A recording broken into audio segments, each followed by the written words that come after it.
Men yoshlik qildim, xatoimni tushunaman. Alloh uchun kechirim.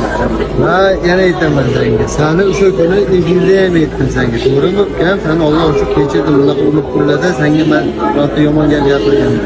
O'sha kuni asarim chiqdi. Menda ham xarakter bor, senda ham xarakter bor. Nimadir bir-birimizga to'g'ri keladi. Ha, hozir ham aytaman, unga ham oldin ham aytganman, hozir ham aytaman. Men seni Alloh uchun kechirdim. Dalchi bos, oldinga qara, to'xtama. Umuman bunaqam yo'q. Men sizni yaxshi ko'raman. Alloh uchun. Allohdan botish kerak. Men ham Xudo xolasa mana safarga ketyapman. Meni ham maqsadlarim bor, bilasan. Xudo xolasa. Maqsadim yo'lda, shuning uchun oldinga harakat qilib ketyapman. Hamma behuz. Men prosta seni ham shunda borimiz bo'lib kelishini olaman, yomonligim yo'q. Endi shunaqa bo'lib qoldi. Hammaga rahmat, qo'llab-quvvatlab turinglar. Bu bolaga nisbatan yomonligim yo'q. Omadini bersin, men faqat tizaman.